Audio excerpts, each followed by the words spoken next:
Hey everyone, and welcome to week one of our new series, Fear Factor. And over the next several weeks, walking up to Halloween, we're going to be taking a look at fear and what the Bible says about it and how it really impacts our life. Now, how many of you guys were looking at Halloween coming up at the end of this month, and how many of you guys love scary movies or like that jump factor or that scare factor? How many of you guys just hate it? There's probably some of you guys that are like, nope, not for me, right? How many of you guys just love being afraid or scared or having something like that happen, right? And when I was younger, I was working for a guy who cleaned business buildings. We would go at night, we'd clean business buildings, and I wasn't a big scare guy at that point. I didn't really love scary movies, more like I never got to watch scary movies. I really didn't go to haunted houses. I never really did any of those things. However, when you're in the dark, big office building in the middle of the night, there's really only two or three of you in the building, you can kind of figure out what quickly started to happen. We would track one another down to ask a question or somebody to ask if we could go on break, whatever the case may be, and inadvertently we'd end up scaring each other, which then, of course, started to be on purpose.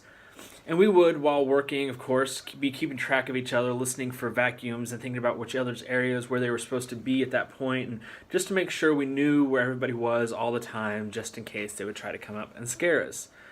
But also to see if there was an opportunity to scare the other person. And one of my personal favorites was the time when Eddie, the owner of the company, was vacuuming, which is always ideal because the noise kind of covers things up. And I waited for him while he was vacuuming to get to the end of the plug, or when you're vacuuming and you get to the very end, you're just trying to get that last little bit without having to move the plug around.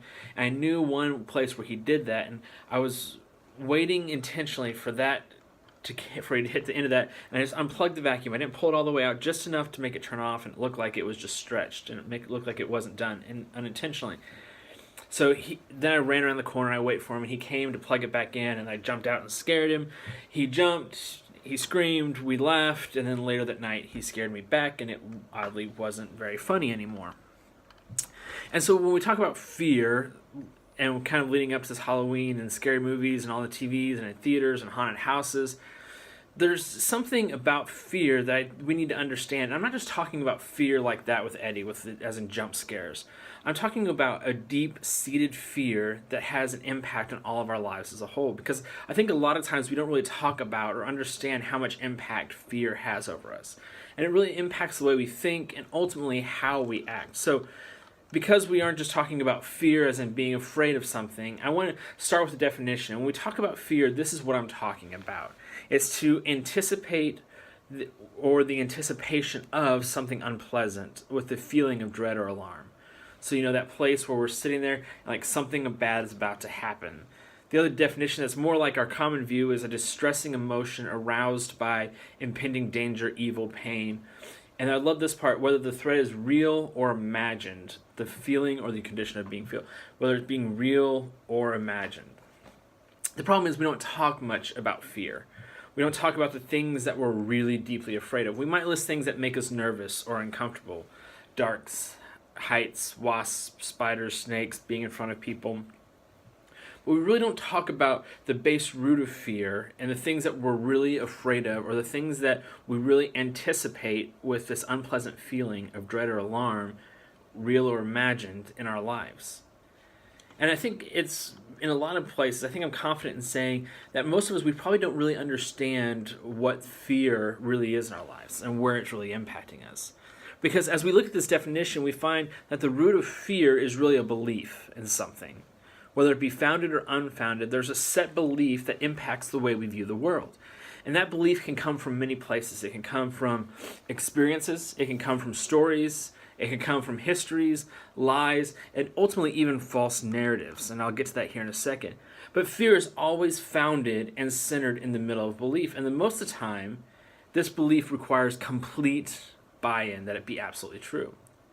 I mean, really think about it. How many of your fears in your life have been completely bizarre, off the wall, way in left field, but you are 100% completely bought into the fact that this is absolutely going to happen? The first point I want you to hear is that most of the time fear is very absolute. Let me give you an example of this. A couple years ago, my wife got really, really sick. And over the course of our relationship, this has happened a couple times, and there's really nothing in my life that is more difficult or completely dismantling of my life as when my wife or my kids get sick, especially if it's a pretty severe sickness. I can't fix it, there's nothing I can do about it, and it plays on my fears. And I was convinced at this time, by fear of course, that I was going to lose my wife. It was the end of the world as I knew it, and my mind began to write this long narrative of what the rest of my life would look like. After she got better and it happened to not be the worst case scenario, I began to realize that fear is so absolute in our lives that it really takes a lot of our belief to engage fear sometimes. Belief, we have to really believe it in order for it to have that kind of impact on us. In our lives, this is the struggle with fear, is that we really believe something even if there might not be any merit to it, and we buy into it 100%. And we complete that with the narrative. You know what I'm talking about? How many of you have ever had something happen to you and it rubs against that place of fear, and all of a sudden you've written an entire narrative to fill in the blanks with how the rest of your life is going to be played out because this one thing touched on fear? And for some of us, this is probably worse than others. I mean, we probably all have that friend who is extreme about this. They cut their finger, and all of a sudden, they're going to lose that finger, possibly their whole hand, which means nobody will ever love them. And now they're going to die alone and one-handed, completely broke, living on the street, right?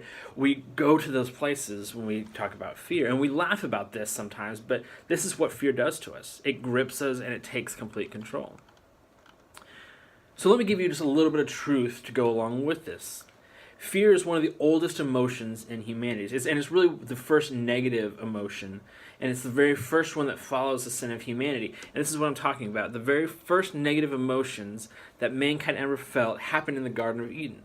You remember the story, Adam and Eve are in the garden, they eat the apple of sin, and what's the first thing they did? They hid, but the why? God comes down to walk with them, and they said to him, "We heard you in the garden, and we were afraid." Here's God coming out to hang out with them. They've already believed a lie about God, and they've written the narrative. And even though God always comes to walk with them at the same time, and he was doing it again, the same thing he had always did, their response this time was fear. And since that time, the truth is that fear has really become the root of most of our negative emotions today. Some would say all of our negative emotions. And when you think about it, this fear really impacts, this belief of the impending doom, in a sense, impacts our lives, and it directly connects to many of our negative thoughts, actions, and ultimately emotions. Think about just a couple of them, and we'll talk more about these as the weeks progress, but insecurity. It's really the fear that we're not good enough, or the fear that somebody will expose the true us. If they really saw me for who I was, they wouldn't like me, and it builds this insecurity, and it's really this fear of being found out or not being good enough. Greed is centered in this fear of losing everything, or the fear of not having enough. Hate is the fear of somebody or something different than us. Also, if we're being honest, this often stems from a fear of rejection. Well, if I don't like you first, then you can't reject me. If you have the difficulty with trying to be an overachiever, it's a fear of what others think, or it could be a fear of failure. Apathy or passivity could also be that fear of failure, the fear of being hurt. And really the list goes on and on. I could go all day listing some of these. And I wish I had time to dig deeper into each one of these, but we'll hit some of them through the next couple of weeks. But the question really has to become, then, what do we do about fear then? And there's two verses I want to look at even quickly, and even though the fear is mentioned in this form and over 100 times throughout the Bible, these next two verses really lay out the foundation of where we're going over the next couple of weeks. And it really talks about how we're meant to respond and react to fear. This first verse is Paul's writing to Timothy, and it's 2 Timothy 1:7. And he says, "For God has not given us a spirit of fear, but of power, love, and a sound mind," or self-discipline. And it's important that when we understand that fear does not stem from God, it's actually fear is the opposite of what God wants for us. In fact, Paul here tells us that the antidote for fear is knowing that God gave us power, love, and a sound mind. And that means that fear must work against those. If that is true, then really this is why fear leaves us in a place of powerlessness. It's why fear can undermine our love for God and for others. And ultimately is what takes us out of self-control or impacts us thinking soundly. That word there can really be self-discipline or a sound mind. But fear can impact the way we think and our thoughts and how we go about doing these. Fear keeps us from the place that God really ultimately intends for us in these verses. And the second verse is kind of in the same vein, and it's really important that he mentions some of the same things, but it's in Romans 8:15, and he says this: "You have not received a spirit that makes you slaves to fear. Instead, you have received God's Spirit when he adopted you as his own children. Now we call him Abba, Father." That's twice that fear is referred to as a spiritual affliction, the spirit of fear. But here's the thing about the Romans passage. It says that instead of fear, God is placing us in a position to combat fear by knowing our place as children of God. Because when we know our place as true, beloved children of God, then love overrides the fear, and fear doesn't really have a place to land, right? Because fear is so absolute, and it believes that all of these things, as a child of God, we can know that we're in a position to be covered, protected, and really that God is looking out for us, and God has his best interests. How many of you guys, as a child, just being with your dad, just being with your mom, being in those situations in your place of fear kind of help dispel the fear? And it's the same thing that God's talking about here. We can go to God saying, Abba, Father, Daddy God, protect me, keep me safe, and that overrides fear and the impact of its sticking power in our lives. So tonight, if you hear nothing else today, hear this. Fear is absolute, and it really is the root to many of our negative emotions. However, God calls us children of God, and that can override all fear. Our position, our place as the loved of God overrides fear. So today, let me ask you this. What are some places that fear might have impacted the way you think, you act, you believe? And maybe before today, there were areas that you're like, oh, I didn't realize that was fear, but now you're kind of seeing how that fear can impact it. That belief that something, that negative belief is coming into play. And ultimately, what I would encourage you to understand is that you have a place as a child of God. If you've never really thought about that before or believed that before, can I just encourage you to center in on that and really think about the fact that God has called us children. And what does that mean for us? And we have that spirit in us, we can believe that he is fighting on our behalf, and that goes against the spirit of fear. Thanks for being with us. Look forward to deep diving into this over the next couple weeks with you guys. Talk to you soon. Bye.